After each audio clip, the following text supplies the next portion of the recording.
I'm GL Franklyn for The View from out here, reporting on the No Kings protest on Saturday, October 18th in Gresham, Oregon. I joined my neighbors in Gresham because it was way closer to where I live, even though technically I still live in Portland. I want to begin by posting a retraction.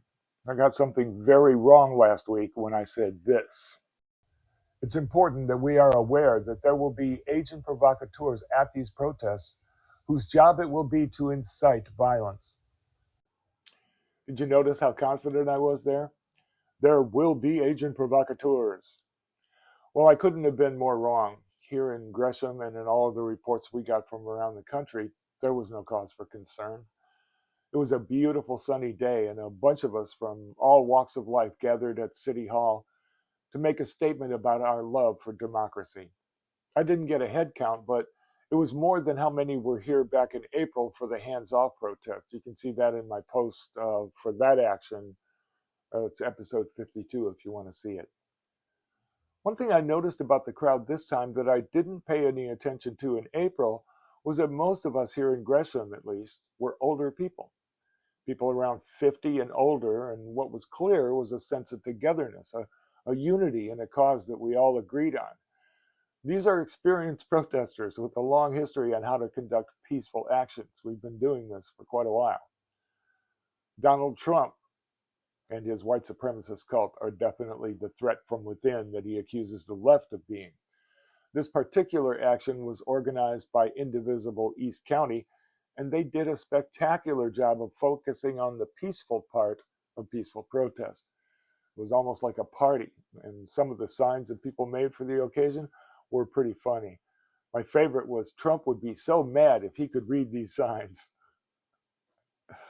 We heard a few remarks from my U.S. representative, Maxine Dexter. I can't tell you how much I appreciate this woman as our voice in Washington. Here's some of what she had to say. But it was because of the opportunity that my community, this country, built for me that I was able to achieve the American dream. It was well-funded public schools, safe neighborhoods, excellent city transit, affordable higher ed, and a union job that gave me the opportunity to stand here before you today.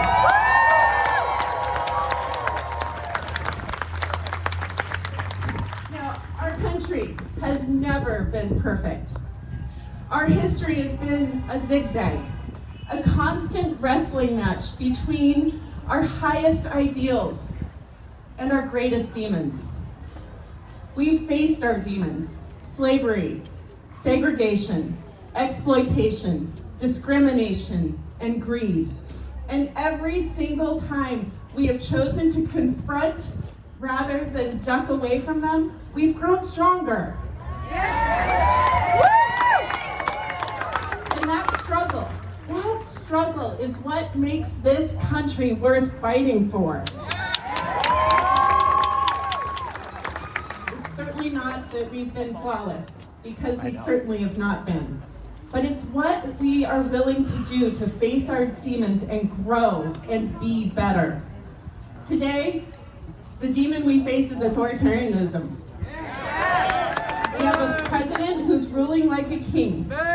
He is consolidating power for himself and billionaires like him. Into our cities.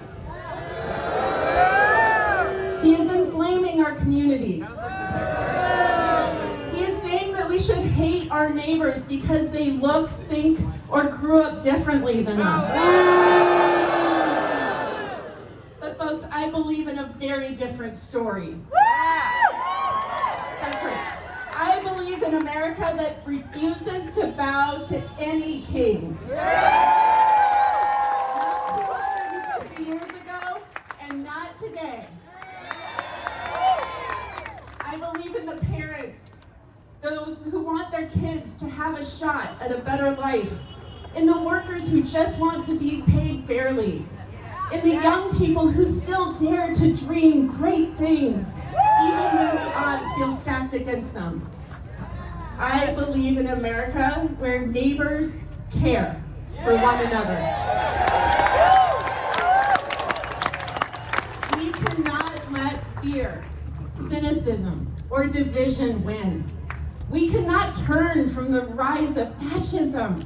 That is what we are facing today, folks.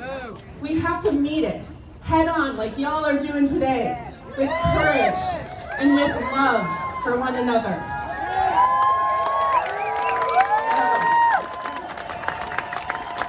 Let's give ourselves some grace, not for being perfect, but for willing to confront the truth and to do better.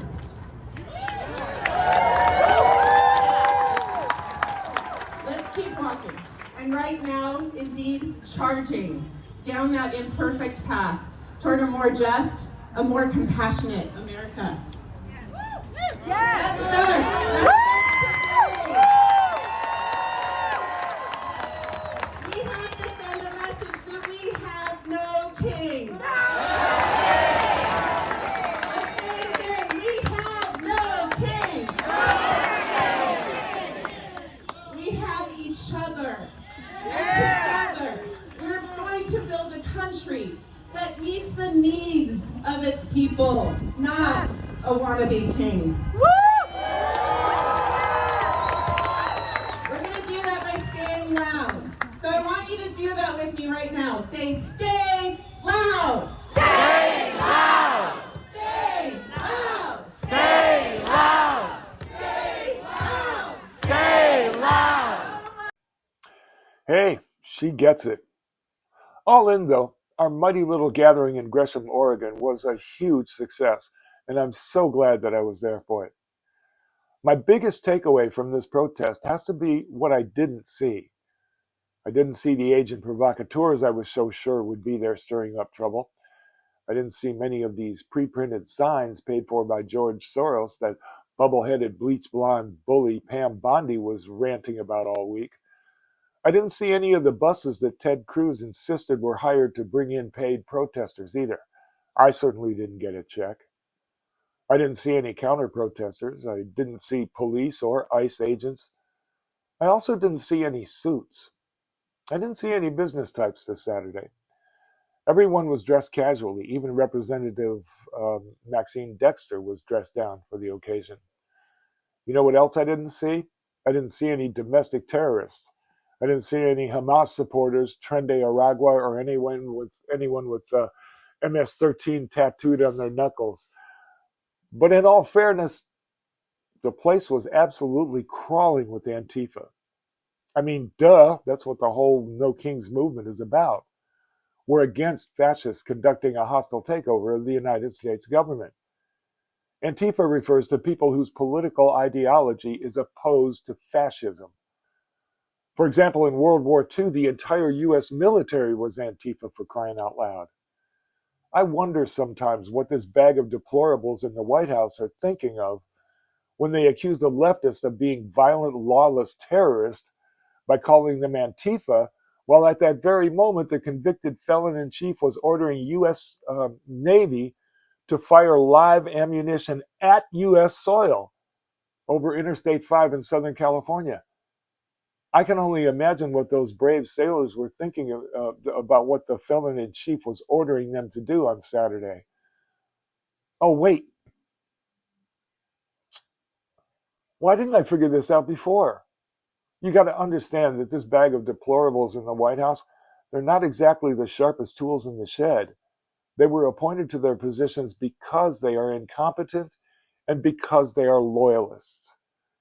When they are talking about Antifa, they actually mean anarchists. You know, the people dressed all in black with a big A with a circle around it spray painted on their chests. These are the folks that want to burn your hometown to the ground because it's there, I guess. They're the ones who are just a bunch of pyromaniacs who want to watch things go up in flame. That's who the White House is talking about. Those were the same people who were fighting with federal troops and the police at the courthouse downtown 5 years ago during the BLM George Floyd movement and then the Occupy movement back in 2011. Same thing there. Okay, that makes a lot more sense. They're just confusing Antifa with anarchists. Wow. Are they going to look stupid when they realize their mistake? But Finally, the numbers are in. This No King's Day of action was the biggest protest in United States history, with a head count of 7 million. Congratulations, Antifa. You made history, and you did it with a spirit of peace. That said, I'm GL Franklyn reporting for The View from out here. Much love.